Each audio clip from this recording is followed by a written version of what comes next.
All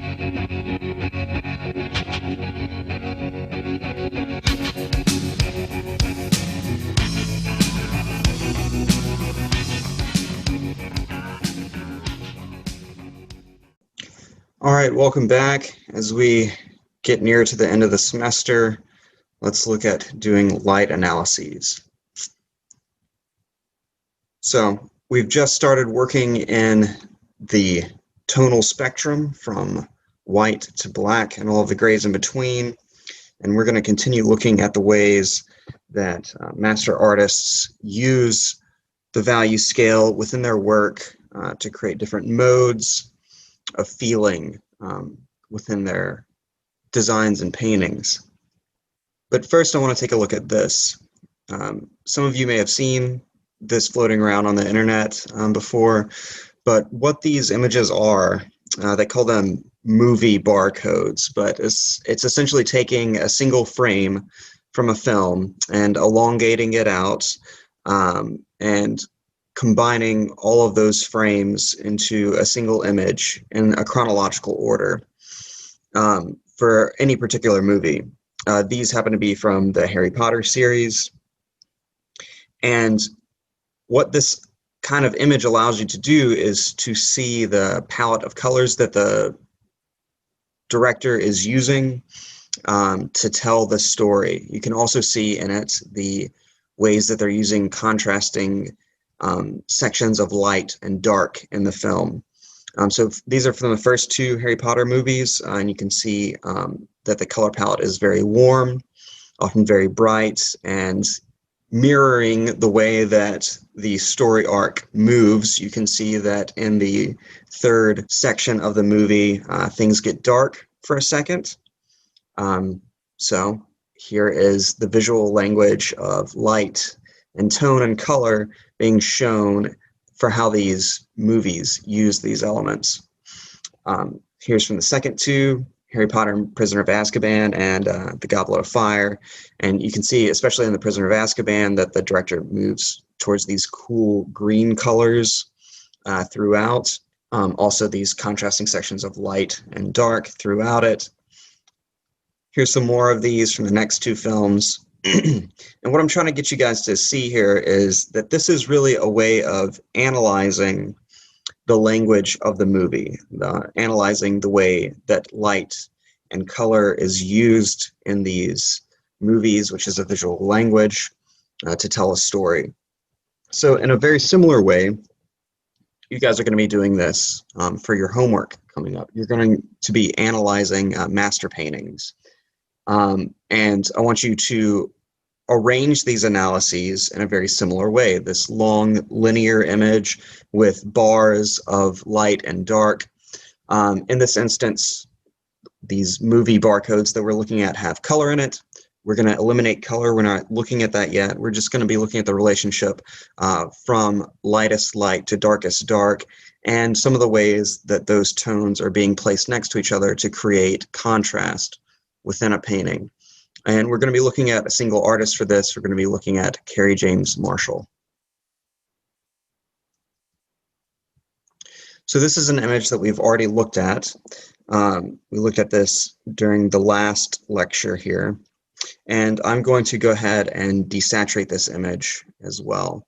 And this is what I'm going to want you guys to do. You're going to be looking at any master painting that you want to. It doesn't have to be Kerry James Marshall. It can be anyone. I already provided you with a pretty good list of master painters for you to choose from for this exercise. And I want you to select an image and print it out in black and white. You need to be looking at a desaturated image here, because right now we're not ready to look at the way that color is working in these images. I just want you to look at light. There are a couple of things that I've mentioned in passing, but that can be pointed out in this image here in particular. I've said before that dark colors retreat and light colors advance in terms of the way that your perception works in creating space for an image. So In this image, the spotlight that Marshall has cast on the female model here creates an area of very light tone, which advances towards us.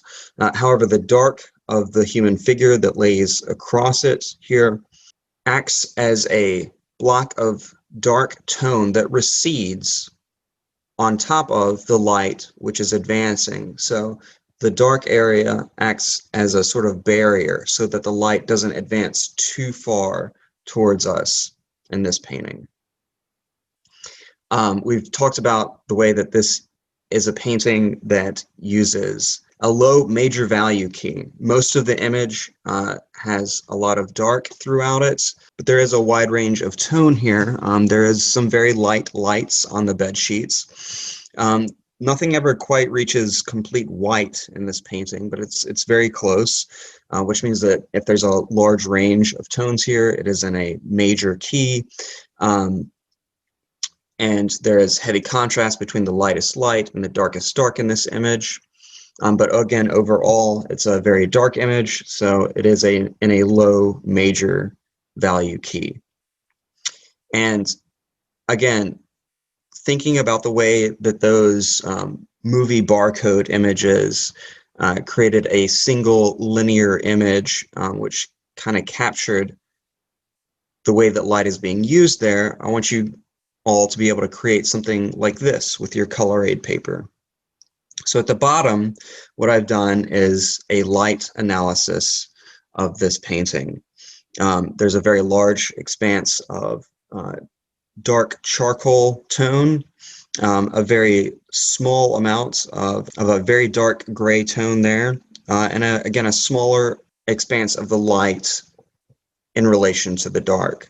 So when I'm creating these light analyses, I'm thinking of a couple of things. I'm thinking of this in similar terms to a bar, which represents 100%. So I'm thinking of, in this image, there's probably about 85% dark tone.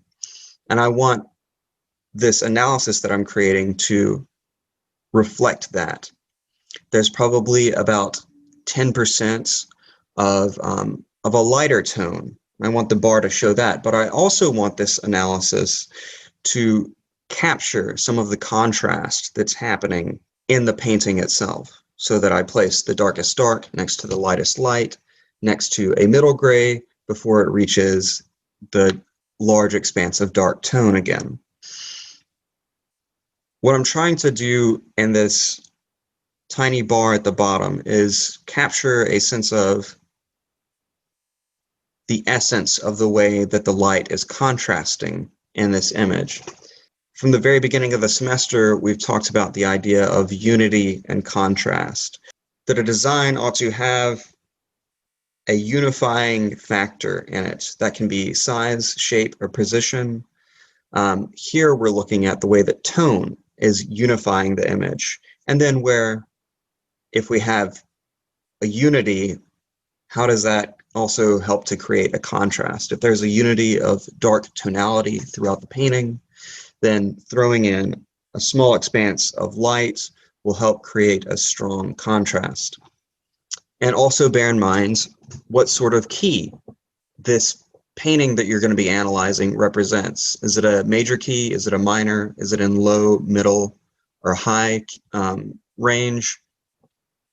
And what this will do is to help you see the way that the artist is thinking of these areas of tone as a sort of recipe. If I have this much sour lemon, right, how much sweet honey do I need to balance out that flavor? Each of these paintings are going to have a different flavor. So there's a different recipe, a different combination of lights and darks, which all create different balances and feelings and moods. Again, this idea of like a flavor for each painting that you're going to be looking at. How are these masters using this to their advantage to help create more striking imagery? So here's another painting that we looked at in the last lecture as well. And we said that this is a low minor value key painting here. So if I'm trying to create a light analysis of this one, first, again, I'm going to desaturate my image, print it out in black and white, and that will help me see the relationship of the tones better. And I'm going to think about the expanse of each tone in relation to a 100% whole here. So being a low minor value key painting, I want my analysis to reflect that. I'm not going to use any tones from the other ends of the value spectrum here, right? Everything's going to be middle to low, and mainly low in their relationships to one another here. So we're just going to look at a few more paintings by Marshall and see how these different combinations of tones are working in here. Just had a pretty major election, so I thought that this painting was appropriate with the flag here. It's painting for July 4th, and you got the grill out and everything like that. All right, so again, going to desaturate this image. And I can see that this is more of a middle value, and it uses tones both dark and light in it.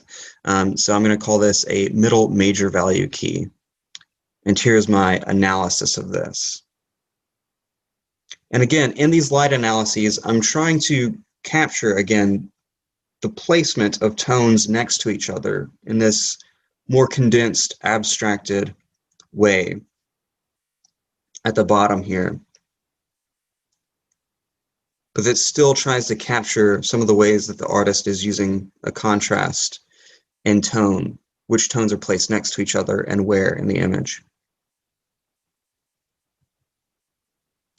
Several paintings here now having to do with water and boats. Marshall is going to use these images of boats and the ocean to talk about the Middle Atlantic Passage of enslaved peoples from Africa to America. He's going to be using symbols throughout these paintings, which are pulled from various religious practices. There are iconographies represented in these paintings that make use of Christian symbols and Caribbean religious symbols and African religious symbols.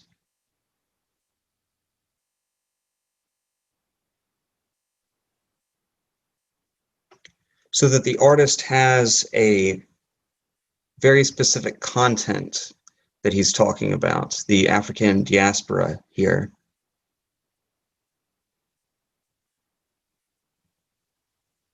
And what we want to see is how he's using the visual language of tonality to help tell that story. That's all that this design class is about. You're going to have content that you're going to be trying to get across in some way, whether that's personal content in your own work, or if that's ad work and you're a designer. There's a way to capture that content using these elements of design to help you get across your message more clearly. In this image, we can see that the painting is divided pretty clearly from top and bottom halves, middle gray in the top and darker in the bottom. And my analysis reflects this division.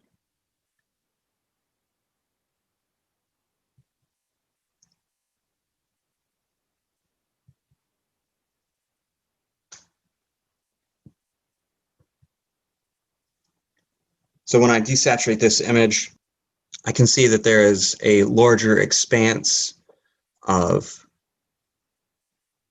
these light tones contrasting with various regions of middle to middle darker tonalities.